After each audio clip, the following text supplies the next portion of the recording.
भगवान श्री कृष्ण ने गीता में समझाया है कि जो तुम्हारे अनुरूप है वह तुम्हारे पास आता है और जो नहीं है वह चला जाता है।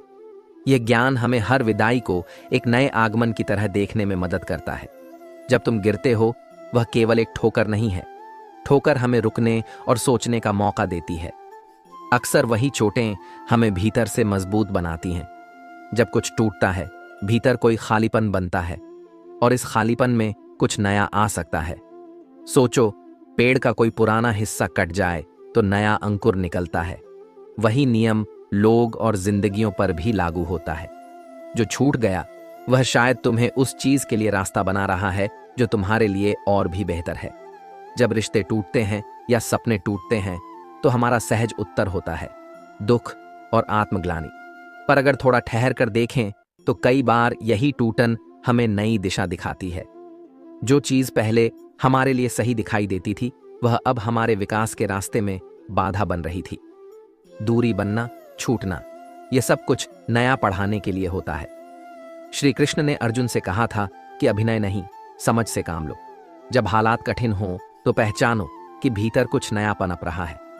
यही मुश्किलें तुम्हें प्रशिक्षित कर रही हैं, धैर्य, समझ, आत्मबल और नई ऊर्जा के लिए। गहरी पीड़ा अक्सर हमारे सबसे बड़े शिक्षक बन जाती है। दर्द की घड़ी में हम अपनी कमियों और अपनी ताकत दोनों को पहचानते हैं। कहाँ हमने खुद को कमजोर रखा, कहाँ हमने दूसरों से उम्मीदें बढ़ा ली। दर्द ने हमें सिखाया कि खुशियों का आभास तभी होता है जब हमने दुखों को सहा हो। याद रखो, दुख हमें परखता है पर वही दुख हमें निखारता भी है। जो अनुभव तत्काल तकलीफ देते हैं वे आने वाले समय में तुम्हें नई समझ, नई संवेदनशीलता और सहनशीलता देते हैं। जब मन अंधेरा लगे, भरोसा ही वह छोटा दीप है जो राह दिखाता है। भरोसा अपने ऊपर, भरोसा ईश्वर पर, भरोसा समय पर, इन तीनों का मेल तुम्हें उठने की शक्ति देगा। जब भी जीवन परेशान करे, दिल भारी हो और मन घबराए, तब एक गहरी सांस लो और याद करो, तुम अकेले नहीं। हर इंसान के जीवन में ऐसे पल आते हैं जब रास्ता धुंधला दिखता है, कदम लड़खड़ाते हैं और सवाल बाहों की तरह घेर लेते हैं। क्यों? कब ठीक होगा? क्या मैं फिर खुश रह पाऊंगा? यह स्क्रिप्ट उन्हीं सवालों के बीच से निकली हुई एक सज्जन आवाज है जो धीरे धीरे समझाती है कि हर घटना का अर्थ होता है, हर गिरावट का लक्ष्य होता है और हर टूटन के पीछे एक नए रूप की तैयारी छिपी होती है। इसे सरल भाषा में लिखा गया है ताकि तुम इसे आराम से सुन सको, समझ सको और अपने जीवन में उतार सको। जिंदगी में ऐसे कई मोड़ आते हैं जब हमें कुछ छोड़ना पड़ता है, कोई आदत, कोई रिश्ता, कोई नौकरी या कोई सपना। यह अचानक भी हो सकता है या धीरे धीरे। अचानक दूरी बन सकती है, कोई अपना दूर चला जाता है, या हम खुद किसी चीज से जुदा हो जाते हैं। तब हमारा मन उलझता है, सोच छिटक जाती है और दिल सवालों से भर जाता है। ऐसे समय में याद रखो, जो कुछ भी पीछे छूटता है वह जरूरी नहीं कि उस पल तुम्हारे लिए नुकसान हो। कई बार हम उन चीजों को पकड़ कर रखते हैं जो अब हमारे लिए नहीं है। वे हमारी आदत बन जाती हैं पर हमारी जिंदगी के अनुसार अनुकूल नहीं। गीता में बताया गया है कि विश्वास ही वह आधार है जो कर्म करने और आगे बढ़ने की प्रेरणा देता है। हर चीज का एक अंत होता है, यह जीवन का नियम है। जिस तरह रात्रि के बाद सुबह आती है, उसी तरह किसी भी अंत के बाद नई शुरुआत संभव है। विदाई हमें सिखाती है कि नशा जो किसी व्यक्ति या वस्तु से जुड़ा है वह अस्थायी है। असली स्थिरता हमारे भीतर की शांति है। जब हम यह समझ लेते हैं कि सब परिवर्तनशील है, तब हम चीजों को पकड़ने की कोशिश छोड़ देते हैं और अनुभवों को अपनाते हैं। ठोकरें हमें तोड़ने नहीं आती, वे हमें तराशती हैं। और तराशना तभी संभव है जब हम धैर्य रखें। धैर्य का मतलब यह नहीं कि तुम कोई कार्य न करो।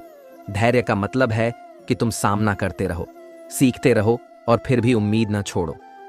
हर ठोकर से कुछ सीखो। कहाँ कदम लड़खड़ाए थे, किस बात पर ज्यादा आत्मविश्वास था, कहाँ सावधानी बरतनी थी।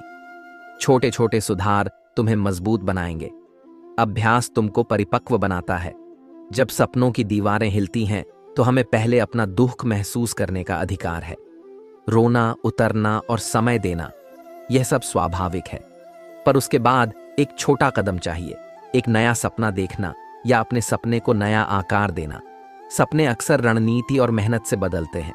कभी कभी केवल राह बदलो, लक्ष्य वहीं रखो। कभी लक्ष्य बदलो पर मेहनत वहीं रखो। जो सीखना है उसे सीखो, नई चीजें अपनाओ, कंफर्ट जोन से बाहर आओ। यहीं से पुनर्निर्माण शुरू होता है। जब मन में अव्यवस्था हो, उसे पेपर पर लिख देने से मन हल्का होता है और क्लियर हो जाता है। समय सब कुछ संभाल लेता है। यह कहने में आसान है पर करने में कठिन। जब तुम निराश हो तो याद करो कि समय के साथ बहुत कुछ बदलता है। समझ, परिस्थितियां और लोग भी। धैर्य और लगातार प्रयास समय के साथ मिलकर तुम्हारे जीवन को बदल देंगे। भगवान श्री कृष्ण ने कहा कि जो व्यक्ति अपने कर्म में निष्ठा रखता है और फल की इच्छा नहीं करता, वह सच्चा शांति पाता है। इसका अर्थ यह है कि काम करो पर परिणाम को अपने ऊपर हावी मत होने दो। इस प्रकार काम करना यह विश्वास का अभ्यास है। आत्मविश्वास भी उसी तरह आता है, बिना किसी दिखावे के, छोटे सफलताओं से। जब तुम अपने छोटे लक्ष्यों को पूरा करते हो, तब तुम्हें विश्वास आता है कि तुम बड़ा काम भी कर सकते हो। बदलाव भय का कारण बन सकता है, पर वही बदलाव तुम्हें नए आयाम खोलने में मदद करते हैं। अपने आप से कहो, मैं बदल सकता हूं, मैं सीख सकता हूं। यह वाक्य इतनी ताकत रखता है कि धीरे धीरे परिस्थितियां भी बदलने लगेंगी।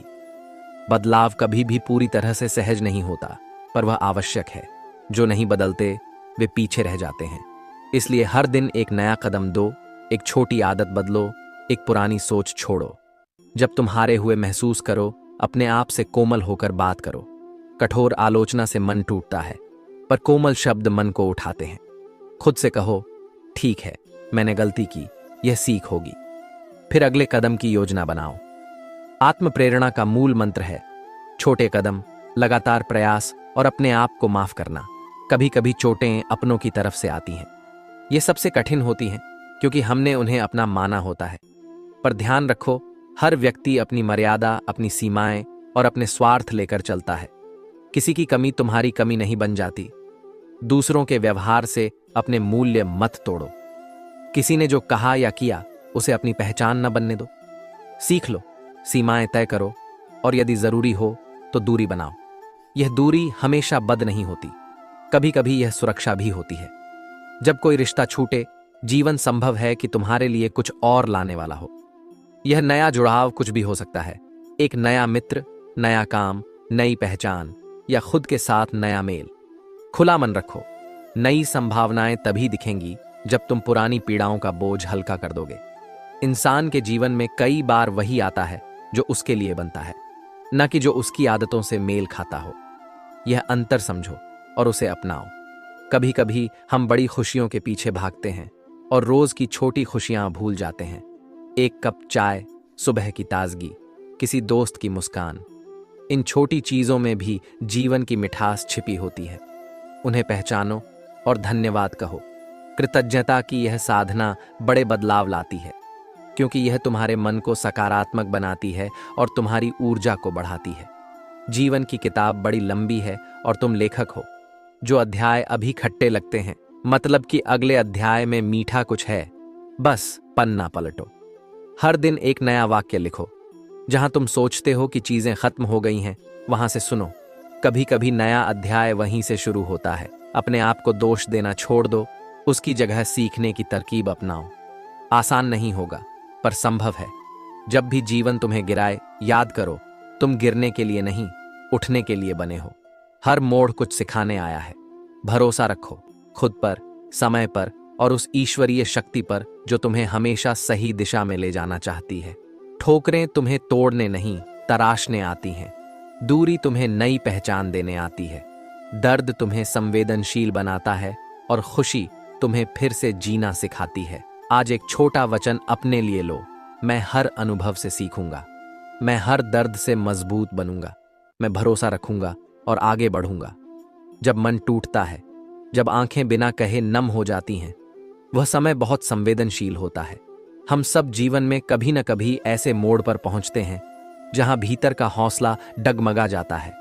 पर यह डिगना कभी अंत नहीं होता, बल्कि अक्सर एक नई शुरुआत का पहला कदम बन जाता है। इस स्क्रिप्ट का उद्देश्य है आपकी उस पीड़ा को समझना, उसे सरल भाषा में खोलकर दिखाना और बताना कि कैसे यही दर्द आपको मजबूत बनाता है। दर्द आता है तो हम उससे भागने की कोशिश करते हैं।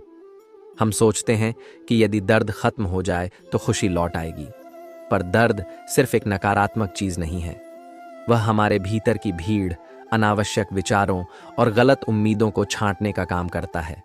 जैसे खेत में जब फसल की सफाई होती है ताकि नई फसल उग सके, वैसे ही हमारी आत्मा भी कभी कभी सफाई चाहती है। दर्द वही सफाई कर सकता है। दर्द हमें हमारे असल चेहरे से मिलवाता है। जब सब ठीक था तब हम हो सकता है किसी नकली शांति या तर्क संगत बहाने में जी रहे थे। कठिनाइयों में ही असली सवाल उठते हैं। मैं कौन हूं? मेरी प्राथमिकताएं क्या हैं? मेरा असली लक्ष्य क्या है? यही प्रश्न हमें अंदर झांकने को मजबूर करते हैं।